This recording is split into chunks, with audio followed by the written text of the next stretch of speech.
Social మీడియాలో తనపై వస్తున్న ఫేక్ న్యూస్పై స్పందించాల్సిన పని లేదని ఎమ్మెల్యే నంబూరు శంకర్రావు అన్నారు.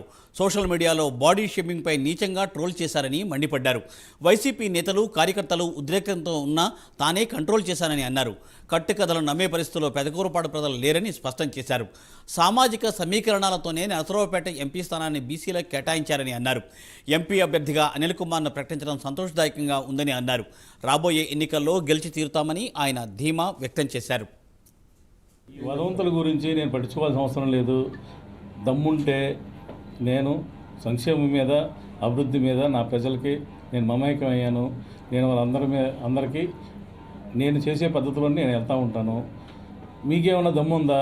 చంద్రబాబు నాయుడుకి మరి ఆయన వచ్చాడు, నేను 14 నుంచి 19 వరకు ఈ పరిపాలన చేశాను అని నాది పరిపాలన బాగుంది, మళ్ళీ నేను ఆ పరిపాలన తీసుకొస్తానని చెప్పి వెళ్ళే దమ్ముందా చంద్రబాబు నాయుడుకి? లేదు. మేము 19 నుంచి 24 వరకు మేము పరిపాలన చేసాం.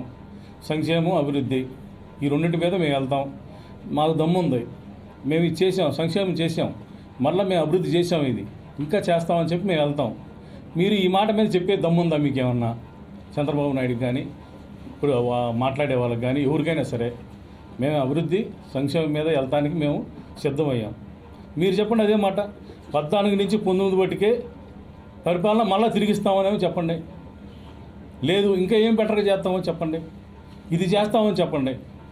ఎక్కడికి వస్తే అక్కడ స్థానిక ఎమ్మెల్యేలని విమర్శించటం, రెచ్చగొట్టడం, మీడియా ఉంది కదా అని చెప్పి మీడియాల్లో అనేక రకాలుగా రాపించటం, అవినీతి అని ఇంకోటని ఇది రాపించటం, ఇది కొంత మీడియాని అడ్డం పెట్టుకొని చేసే పని తప్పితే ఎక్కడా కూడా ఇలాంటి ఇప్పుడు కూడా మానుకోకపోతే ఆ 23 సీట్లు కూడా రావని చెప్పి నేను తెలియజేస్తున్నా. ఎందుకంటే